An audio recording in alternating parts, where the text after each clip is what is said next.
Hello बच्चों। इस video में हम लोग एनसीईआरटी मैथ का एक्सरसाइज 3.1 का क्वेश्चन देखने वाले हैं। तो आइए सबसे पहले पहला क्वेश्चन देखते हैं।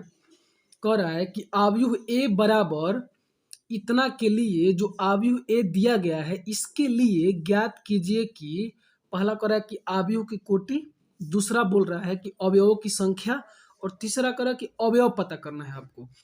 तो सबसे पहले हम लोग पहला का सोल्यूशन देखते हैं। पहला क्या कर रहा है, पहला कर रहा है कि आव्यूह की कोटि यानी जो ए आव्यूह दिया गया है इस ए आव्यूह का आपको क्या बताना है, कोटि बताना है। तो किसी भी आव्यूह का जो कोटि होता है वो क्या होता है, एम बाई एन के फॉर्म में होता है। एम बाई एन का मतलब क्या होता है कि जो एम जो होता है वो पंक्तियों की संख्या और एन जो होता है स्तंभों की संख्या। तो जो ए आव्यूह दिया गया है इसमें आप देखिए कि कितना पंक्ति है। तो ए आव्यूह में कितना पंक्ति है, एक पंक्ति, दो पंक्ति, तीन पंक्ति। तो यहाँ एम की जगह पे क्या रखेंगे हम, तीन। और बाई यहाँ पे एन, एन का मतलब क्या कि इस ए आव्यूह जो दिया गया है इसमें कितना स्तंभ है। तो जो ए आव्यूह में कितना स्तंभ है, एक स्तंभ, दो स्तंभ, तीन स्तंभ, चार स्तंभ, यानी कितना हो जाएगा, चार। यानी जो ए आव्यूह है ये कितने बाई कितने कोटि का है, यानी 3/4 का है। यानी इसमें तीन पंक्ति है और चार क्या है, स्तंभ है। अब दूसरा का सोल्यूशन देखते हैं।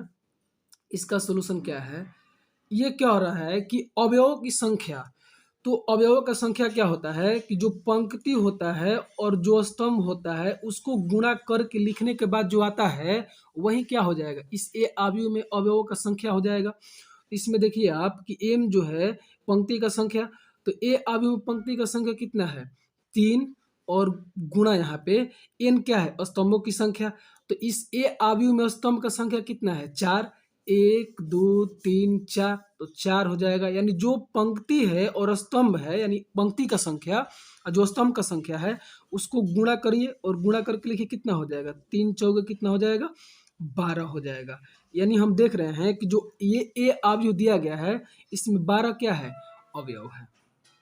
अगला देखिए, कह रहा कि अवयव A13 आप पता करिए। तो A13 का मतलब ये होता है कि A13 का मतलब ये होता है कि पहला पंक्ति और तीसरा स्तंभ के जगह पे कौन सा अवयव है। तो इस ए आव्यूह में पहला पंक्ति कौन है, ये वाला पहला पंक्ति है। अब फिर बोल रहा है कि तीसरा स्तंभ, तो ये पहला स्तंभ, दूसरा स्तंभ यानी तीसरा स्तंभ, यानी पहला पंक्ति और तीसरे स्तंभ का जो अवयव होगा वो कौन सा हो जाएगा, 19 हो जाएगा। तो यहाँ पे क्या हो जाएगा, 19 हो जाएगा। यानी 19 जो है पहले पंक्ति और तीसरे क्या है, स्तंभ का क्या है, अवयव है। अब देखिए ये वाला अवयव पता करते हैं, A21। A21 का मतलब ये होता है कि दूसरे पंक्ति और पहले स्तंभ की जगह पे कौन सा अवयव है।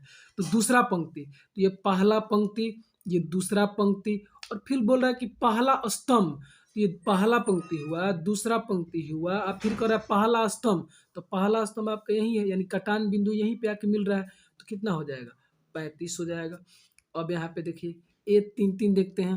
A33 का मतलब ये होता है कि तीसरा पंक्ति और तीसरा स्तंभ की जगह पे कौन सा अवयव है। तो ये वाला आपका हो जाएगा पहला पंक्ति, दूसरा पंक्ति, तीसरा पंक्ति, और फिर बोल रहा है तीसरा स्तंभ। तो पहला स्तंभ, दूसरा स्तंभ, तीसरा स्तंभ, यानी आपका कौन सा हो जाएगा, ये वाला अवयव हो जाएगा, -5 हो जाएगा। ठीक। अब ये देखिए A24 देखते हैं। A24 का मतलब क्या होता है कि दूसरा पंक्ति और चौथा स्तंभ, दूसरा पंक्ति और चौथा स्तंभ। दूसरा पंक्ति कौन है, ये पहला पंक्ति, दूसरा पंक्ति, और फिर क्या कर रहा है, चौथा स्तंभ। तो ये कौन सा हो जाएगा, पहला स्तंभ, दूसरा स्तंभ, तीसरा स्तंभ, चौथा स्तंभ, यानी कौन सा हो जाएगा, 12 हो जाएगा। यानी 12 जो है ये दूसरा पंक्ति और चौथा स्तंभ का अवयव है। अब A23 देखते हैं। A23 का मतलब क्या होता है कि दूसरा पंक्ति और तीसरा स्तंभ, यानी दूसरा पंक्ति और तीसरा स्तंभ के जगह पे कौन सा अवयव है। तो दूसरा पंक्ति कौन सा है, ये तो पहला पंक्ति, ये दूसरा पंक्ति, और फिर क्या कर रहा है, तीसरा स्तंभ। तो तीसरा स्तंभ कौन है, पहला स्तंभ, दूसरा स्तंभ और तीसरा स्तंभ। तो क्या हो जाएगा, 5/2 हो जाएगा।